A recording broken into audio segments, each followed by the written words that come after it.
Malabar spinach, also known as climbing spinach, is a leafy green that tastes very much like spinach as per the name. Oddly enough, it is actually not related to normal common spinach.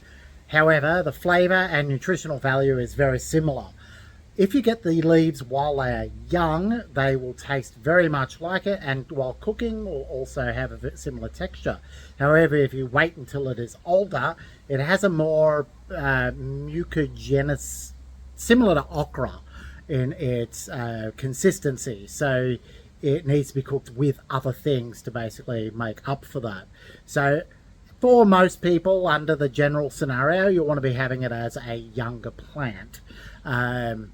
In the right climate, it is also a perennial, so fantastic, and is also very happy to grow in pots, although you want something a little bit larger because it can grow to 3 to 6 meters. So it will take up quite a bit of space, so it wants a trellis and something to climb on.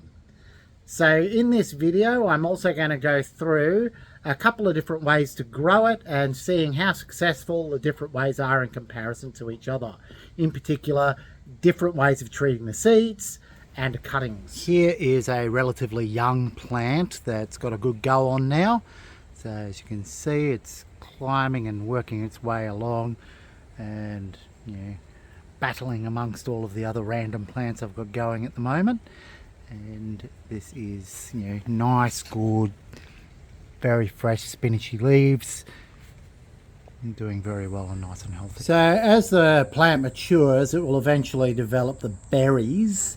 The seeds are in here, and you can dry those out over time and then collect the seeds, and the seeds look much like this.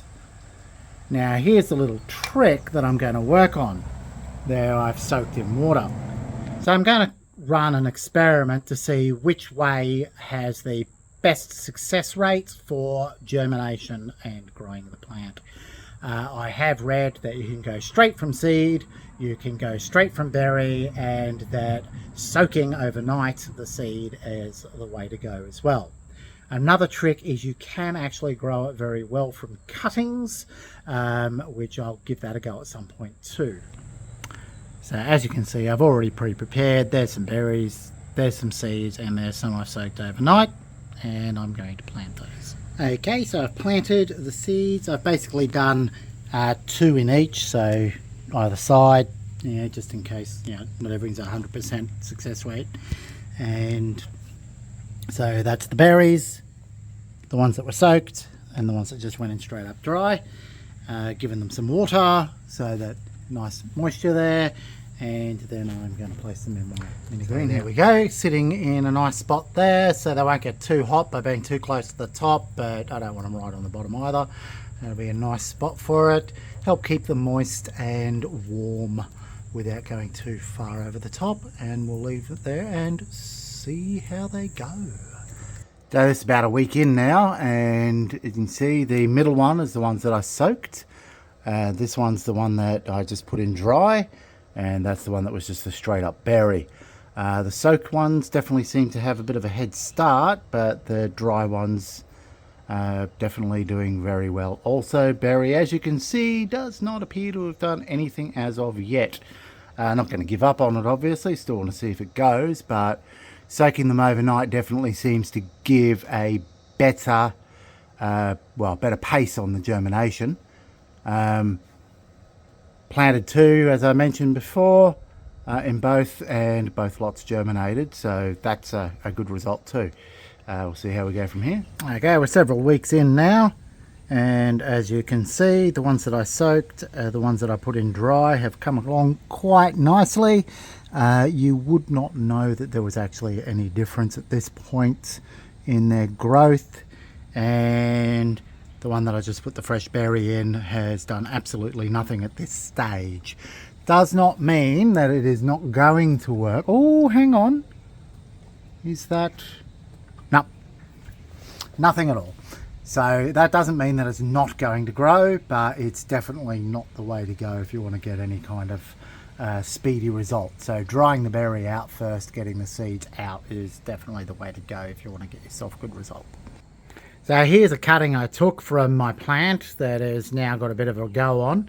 When I first took the cutting and put it into water, which most recommendations will suggest starting it off in water, although it will quite happily do so in dirt as well, which is usually my preference for most things, but I've never played with this, so I'm giving it a go in the water first.